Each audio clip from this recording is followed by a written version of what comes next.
My channel. সবাই কেমন আছো? আশা করছি ভালো আছো। আজকে আমি আর আমার ফ্যামিলির সবাই মিলে যাচ্ছি গঙ্গা স্নানে। তো তাই জন্য সকাল সকাল উঠে পড়েছি আর এরপরে যাব রেডি হতে। অলরেডি ফ্রেশ হয়ে গেছি আর ঘড়িতে এখন বাজে সকাল 6টা। তো তোমরা আমার ব্লগটি দেখতে থাকো আর আমার সঙ্গে থাকো। আর এই পুরো ব্লগের শেষে আমি জানাবো আমাদের যেতে আসতে কেমন কি খরচা পড়লো আর কিভাবে আমরা গেলাম, সব ডিটেলসে এই ব্লগের মধ্যে দেওয়া থাকবে। আর যদি চ্যানেলে নতুন হও তাহলে অবশ্যই চ্যানেলটি সাবস্ক্রাইব করতে ভুলো না। সকাল সকাল রেডি হয়ে বেরিয়ে পড়লাম টোটো ধরে একটা, মা, বাবা, আমি আর ভাই আর কাকু কাকিমা আর আরেক ভাই আসছে বাইকে। তো ওরা আগে গিয়ে টিকিট কেটে নিয়েছে, অলরেডি ফোন করেছিল। আর আমরা এদিকে টোটোতে যাচ্ছি স্টেশনে, আমাদের দুর্গাপুর স্টেশনে।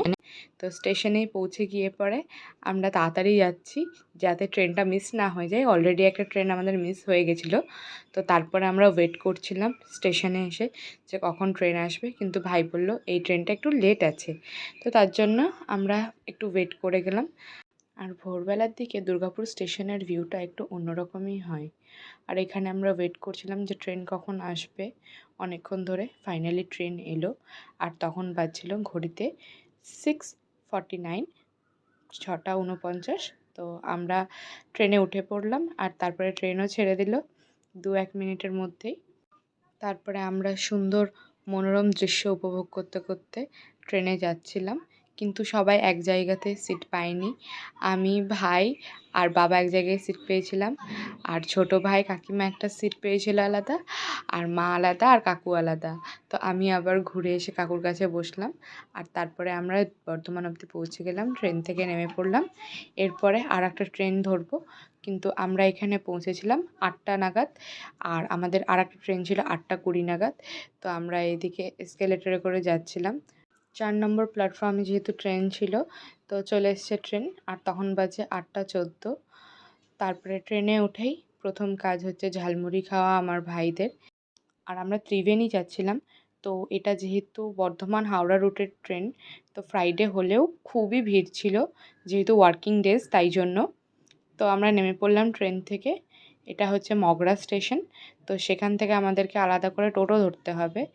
তো এতটাই গরম করছিল ট্রেন থেকে নেমে আর পারা যাচ্ছিল না। তখন বাজছিল মোটামুটি 9:35 এরকম। আর আমরা একদম নাজেহাল গরমে রোদের মধ্যে। তো কোনো রকমের আমরা একটা টোটো নিয়েছিলাম আর সেই টোটোটা আমাদেরকে পৌঁছে দিল একদম মগরা ঘাটের কাছে। এরপরে খানিকটা আমাদেরকে হেঁটে যেতে হয়েছে 5 মিনিট মতন বাজারের মধ্যে দিয়ে।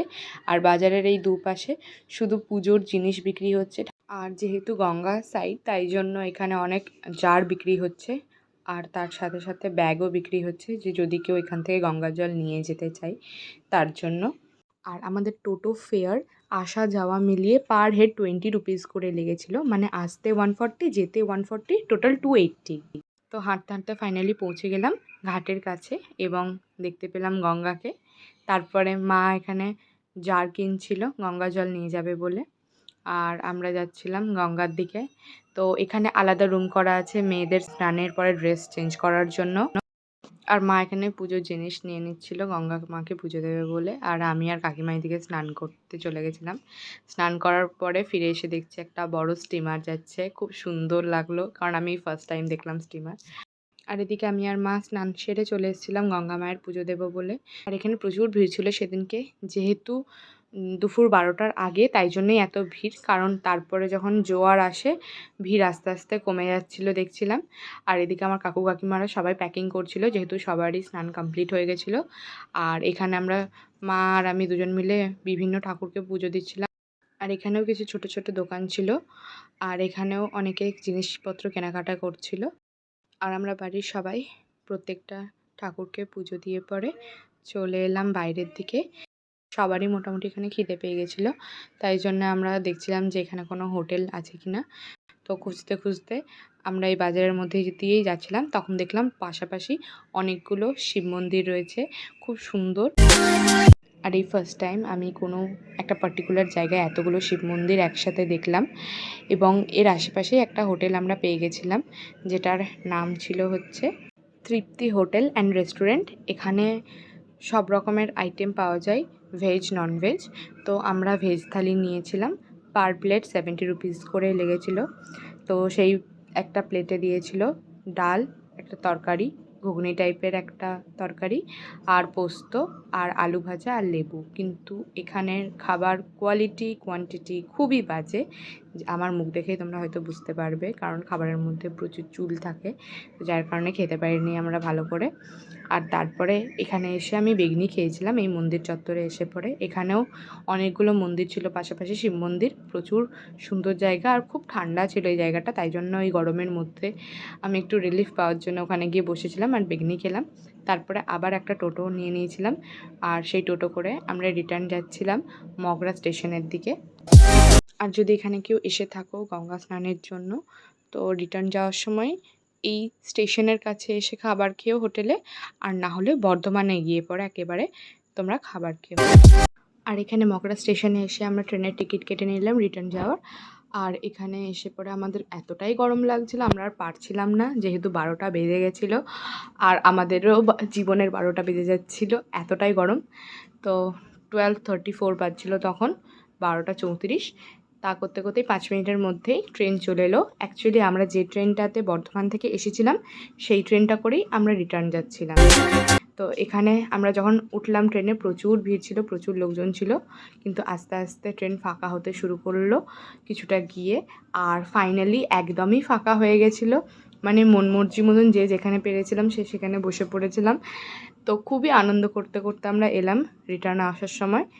আমাদের ট্রেন ফেয়ার যাওয়ার সময় 210 টোটাল লেগেছে, পার হেড 30 রুপিস করে লেগেছে দুর্গাপুর টু মগরা, এবং আসার সময় Magra to Durgapur per head 30 rupees করেই লেগেছে।